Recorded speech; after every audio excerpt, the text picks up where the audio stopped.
Lista ponente Francisco Jiménez.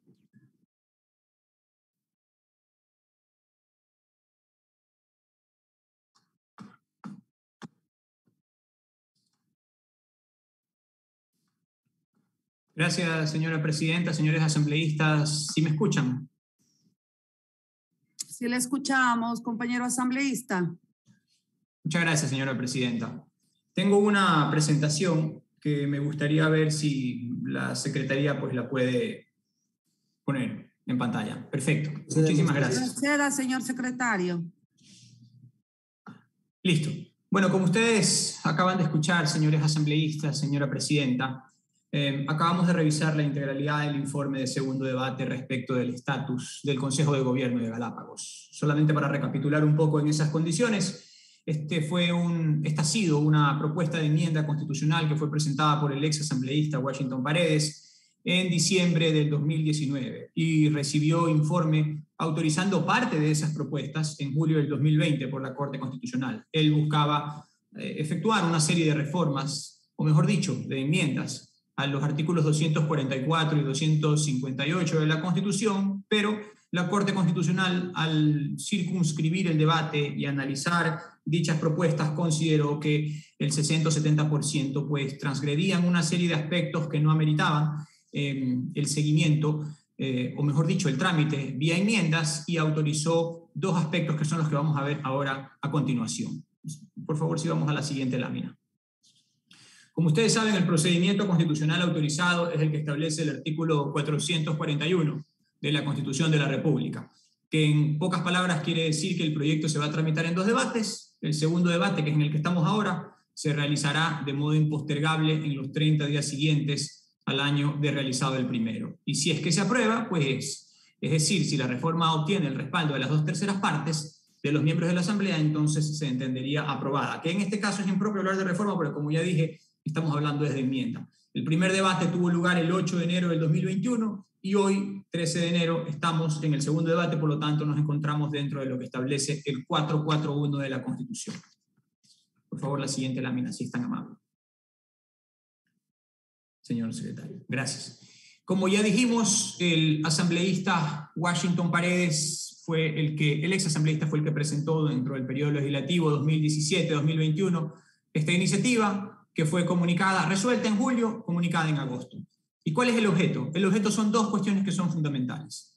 Básicamente es enmendar el artículo 258 de la Constitución respecto a, uno, la elección del presidente del Consejo de Gobierno de Galápagos, que hoy lo pone un representante del Poder Ejecutivo, pero el ex asambleísta está proponiendo que sea electo por votación directa, ¿verdad? Y dos, cambiar un aspecto gramatical del 258 que por lo pronto habla de limitar los derechos de residencia, migración interna y derecho al trabajo, y acá el ex asambleísta está proponiendo regular para limitar, es decir, una frase un poco más amplia, pero que quiere decir básicamente lo mismo, porque limitar es más o menos equivalente a regular para limitar, así lo reconoce de hecho el mismo informe de la Corte Constitucional de julio del 2020, como ya referí. Pero ¿cuáles son los hechos? ¿Cuáles son los hechos concretos? Porque los abogados nos toca aprender a razonar en números. Y yo siempre trato, cuando me refiero a un tema de derecho o político o de naturaleza constitucional, que podamos tener una visualización clara en números. Lo concreto es que en 1959 el Estado reconoció a las Islas Galápagos como parque nacional, que en 1978 las islas fueron declaradas Patrimonio Natural de la Humanidad. Todo el mundo se fijaba en las Islas Encantadas, obviamente están en el Ecuador, pero la comunidad internacional, pues, de un tiempo para acá ha estado particularmente atenta a lo que sucede en esa reserva natural. Y por eso en 1978 las islas fueron declaradas Patrimonio Natural de la Humanidad. En 2007, la UNESCO incluye a las Islas Galápagos en la lista de patrimonios naturales en peligro, como consecuencia del fracaso de la política de conservación que existía hasta ese momento. La declaratoria de patrimonio en peligro no es otra cosa que un reproche al Estado ecuatoriano, que en ese momento alegó la incapacidad del Estado para poder gerenciar esa belleza natural que son las islas, y por lo tanto la incluyó en esta lista infausta de patrimonios naturales en peligro. Luego, en el 2008, la nueva Constitución de Montecristi crea un nuevo régimen especial con un Consejo de Gobierno que tendría a su cargo la planificación y el manejo de los recursos en las islas. Este consejo está conformado, como ya dije, por un representante de la Presidencia de la República y además está integrado por las alcaldesas o los alcaldes de los municipios de la provincia de Galápagos, de las juntas parroquiales también y todos los representantes que determine en su momento la ley, pero al menos tiene esos 3 niveles de representación, aparte del que supone el representante de la Presidencia de la República, que es quien lo preside. En el 2010, Galápagos es retirado del listado de patrimonios en riesgo por parte de la UNESCO. Entiendo yo que así como nos criticaron en su momento, pues en el 2010 consideraron que el Estado ecuatoriano estaba dando pasos para controlar los riesgos naturales que provenían de tener un ambiente tan frágil como el que existe en las Islas Encantadas. Esas son las 5 secuencias importantes en cuanto a los antecedentes históricos. Siguiente, por favor. En el primer debate en el Pleno, que culminó en la sesión del 8 de enero del 2021, hubo 15 intervenciones y el 93% de esas intervenciones manifestaron posiciones en contra de la iniciativa de enmienda constitucional. Siguiente. En el segundo proceso de construcción del informe para segundo debate, hemos tenido 8 sesiones de comisión. Yo presido la Comisión de Reformas y Enmiendas Constitucionales. Hemos tenido 8 sesiones de comisión, 23 invitados y expertos que han tratado el tema y un foro ciudadano con aproximadamente 150 participantes y con 6 ponencias en las que la ciudadanía, tanto de Galápagos como de fuera de Galápagos, pudo expresar sus criterios respecto de la enmienda que se estaba debatiendo.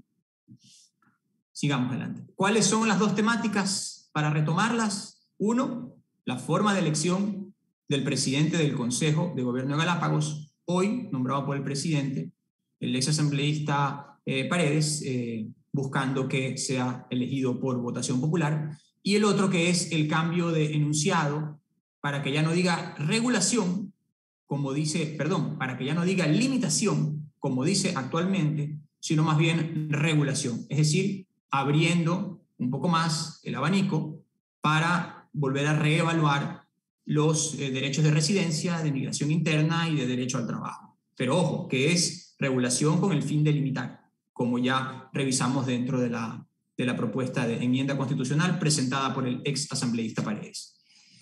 ¿Cuáles fueron las consideraciones de la mesa, de la comisión, de los asambleístas y de que fue el resultado de las diferentes intervenciones que tuvimos, como ya referí hace un momento? Primero, la situación de riesgo en las islas. No podíamos soslayar el hecho de que inicialmente las Islas Galápagos estaban en el listado de los patrimonios en riesgo.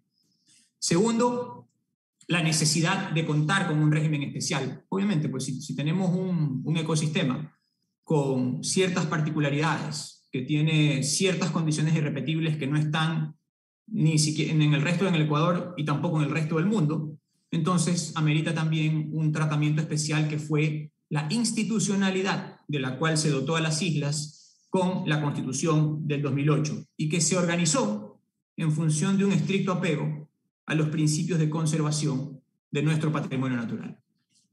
Sigamos. Otro de los elementos que apareció recurrentemente en el contexto de los debates y que fue retomado por los comisionados fue tener una mirada muy aguda sobre un sistema que garantice el equilibrio entre la representación política local con la supervisión técnica del Ejecutivo. No basta lo uno si no es acompañado de lo otro.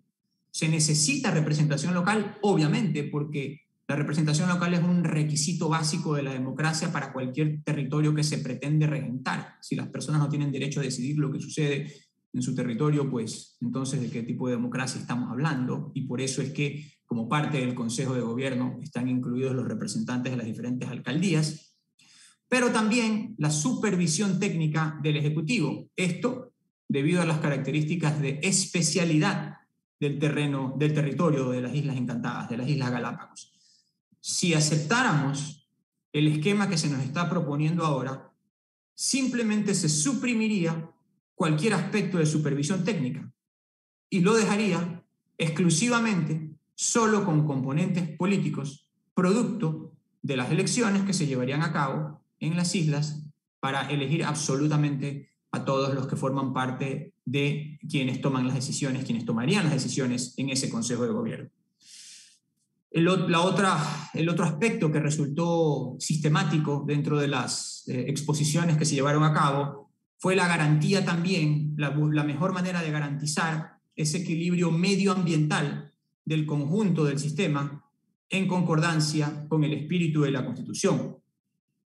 Muchos están de acuerdo con la Constitución, otros la critican, pero la realidad es que la Constitución que tenemos actualmente tiene una serie de consideraciones fundamentales respecto de los derechos de la naturaleza y de la preocupación por el medio ambiente dentro de nuestro país. Esa es nuestra realidad dentro del texto constitucional. Por lo tanto, modificar una estructura institucional destinada a regentar las islas también modificaría, o mejor dicho, no podría estar en condiciones de garantizar ese equilibrio medioambiental que hoy por hoy sí existe dentro de la Constitución. Sigamos a la siguiente lámina, por favor.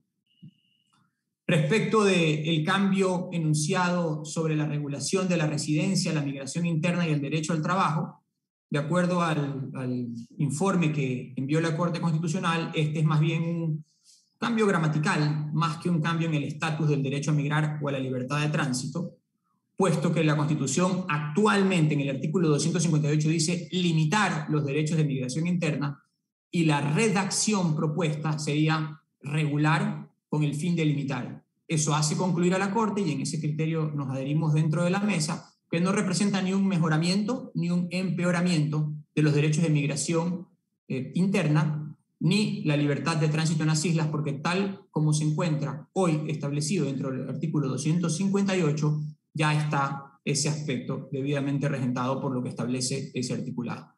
Tal como se puede ver en la siguiente viñeta, el ingreso a las islas ya está actualmente limitado. La propuesta ni mejora ni empeora el derecho a migrar, residir y trabajar. Todo lo cual, este aspecto textualmente forma parte del informe remitido por parte de la Corte Constitucional y que consideramos particularmente exacto en lo que la propuesta de reforma refiere en este aspecto. Sigamos con la siguiente lámina, por favor. De todas formas, no hay que olvidar que uno de los grandes riesgos de las islas siempre ha sido la sobrepoblación. Cualquier sistema institucional que permita una sobrepoblación de las islas va a generar necesariamente un impacto negativo en el medio ambiente. De hecho, ese fue el antecedente para la declaratoria de patrimonio en riesgo que tuvo lugar en el año 2007. Primero, una falla en los aspectos de gobernabilidad y segundo, el exceso de población que estaba teniendo en ese momento las islas. De todas maneras, hay un crecimiento, eso es inevitable. La población crece. El punto es en qué progresión, si aritmética, si geométrica o si exponencial. El censo realizado en el 2010 demostró que entre el 2001 y el 2010 la población de las islas creció de 18.640 a 25.124 habitantes con 231 matrimonios registrados durante ese último año, es decir, durante el 2010, lo cual se consideró un progreso razonable de población en función del ecosistema de las islas. ¿Cuáles fueron las conclusiones de la mesa? Siguiente lámina, por favor. Básicamente 6 conclusiones. Primero, que la preservación del archipiélago es una obligación del Estado en su conjunto y no exclusivamente de un gobierno descentralizado. Segundo, que el Estado supo en su momento, frente al hecho de ser un patrimonio en riesgo, fortalecer los criterios de conservación e institucionalidad de las islas tras la declaratoria por la UNESCO del archipiélago como patrimonio natural de la humanidad, pero también tras esa declaratoria de patrimonio en riesgo. El Estado supo reaccionar con una nueva institucionalidad. Tercero, que esta propuesta de enmienda podría alterar la naturaleza del régimen especial de Galápagos, que mantiene las particularidades de un GATT, pero las combina con las competencias del representante de la función ejecutiva en territorio insular. Cuarto, que no se han evidenciado argumentos sólidos que muestren que una integración distinta del Consejo de Gobierno pudiera cambiar para bien o contribuir a mejorar aún más las condiciones de vida de los galapagueños. Todo lo contrario. Cambiar a una designación a través de una elección popular podría contribuir a diseñar una plataforma política, exclusivamente política, sin componente técnico, que implique un riesgo serio para el equilibrio de las islas. Y sexto, que alterar el artículo 258 de la Constitución, que hoy protege a las islas, podría ser considerado como una acción regresiva en materia ambiental.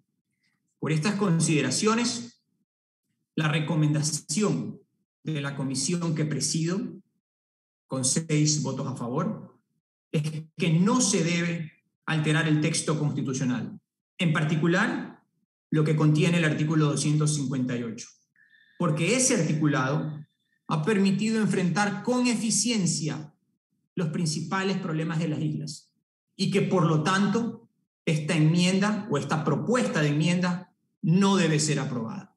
Yo invito a que tengamos un debate de altura sobre este tema y nunca perder de vista que, a diferencia de lo que sucede con el 90% de nuestro territorio, lo que sucede en Galápagos no solo tiene impacto en las islas, ni siquiera exclusivamente en nuestra república, sino también internacionalmente y probablemente en el conjunto del planeta.